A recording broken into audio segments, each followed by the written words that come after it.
Hi mga kaibon, magandang gabi sa atin lahat. So ngayon meron pala ditong naliligaw na ibon. Umilalim doon sa pop tray. Gutom na gutom. Ngayon huli natin siya kasi kawawa naman. Kung hindi makakain, baka mamatay pa siya. So manghina lang. So tara, sama niya. Ito nga pala mga kaibon yung naliligaw na ibon. So sa pagkaka-identified ko sa kanyang kulay, green pied. So nakikita ko parang lalaki kasi maliit yung size. Tsaka hindi gaano matapang. So inawakan ko na yun dyan. Hindi din ako kinakagat. Kaya na-identified ko na lalaki nga siya. Mahihirapan ako dito kung paano ko to mahuli kasi nasa ilalim ng pop tray. Kung hugutin ko rin yung pop tray, lalabas siya doon sa ilalim. So, hindi ko alam kung paano ko to hulihin. Mamaya titingnan ko kung paano ko to mahuli. So yan. Paikot-ikot lang siya dyan kasi binibidyoan ko. Ngayon hindi ko alam kung paano ko mahulihin. Siguro para mas mahuli ko to, itataas ko yung pop tray. Yun, tama nga, itataas ko yung pop tray na hindi siya makagalaw. Ito na nga, nahuli na natin at nilagay natin dito sa carrier natin. Tama nga yung ID ko, green pied. So kung meron may-ari nito, pwede nyo kuhanin dito sa akin kasi nahuli ko lang. Kawawa naman kung papakawalan o hahayaan natin sa labas, hindi siya makakakain.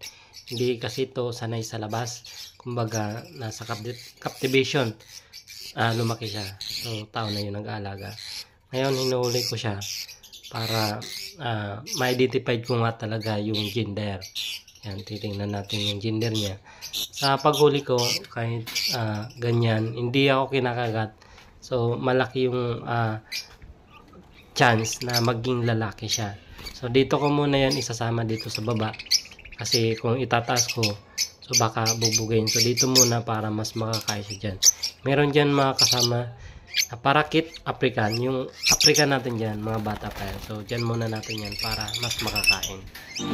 So meron din pa tayo ditong 2x2x4 pits na pang medium bird. So meron diyang nakapasadya na nalagayan ng feeder. So yan, dalawa, kainan at tubigan. With divider yan. So ang size na ginamit sa kanya sa wire ay gauge 12. Napakatiba yan. Ang tagal na tong ginawa kasi makakapal. So mahirap ihinang. So mahirap gawin, at saka maraming mga cheche-bureche.